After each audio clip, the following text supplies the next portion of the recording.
Environmentalists and human rights activists are raising the alarm over what they call the deliberate and systematic destruction of the Niger Delta ecosystem as the 4th Niger Delta Alternative Convergence Summit held in Port Harcourt, Rivers State. Stakeholders declared that empty talks must end, accusing political leaders of failing to address the crisis. The convener, Nimu Basi, and the keynote speaker lamented that despite the damning report by Bayelsa State Oil and Environment Commission 2 years ago, no concrete steps have been taken to address the crisis.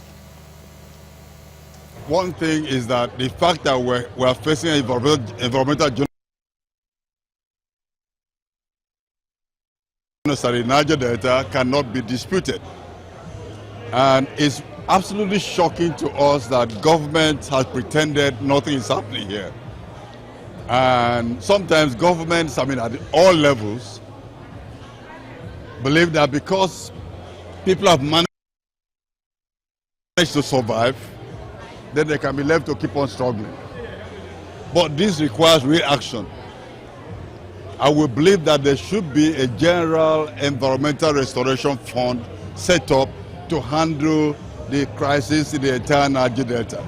The key point is the action of President Tinubu in approving Shell's sale of SPDC assets against the advice of the Nigerian Upstream Petroleum Regulatory Commission. I think that that action by the president undermined regulatory independence. It undermined the national interest. And above all, it undermined the peoples of the Niger Delta.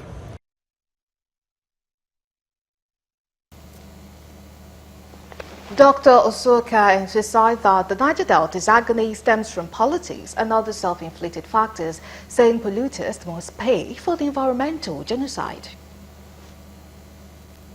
Since 2022, we collectively issued a manifesto. 8-point demands in that manifesto. I will believe that those 8 points are still valid because they've not been implemented. And so government cannot pretend not to know what the problem is because it's been documented. And then we also have a demand for communities. There are a lot of community people in this meeting today. They should go back to their communities, organize, and get people to understand what the issues are. The main recommendation is that the polluter pays. It's basic. All over the world, there's understanding that whichever entity is responsible for polluting an area should be held responsible for the cleanup.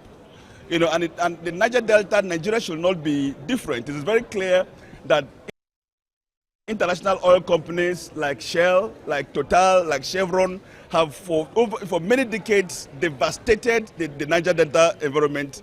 And this has been shown to be deliberate with the collusion of the Nigerian state, we must say. But these companies should be held responsible for the cleanup of the land, for the restoration of the land.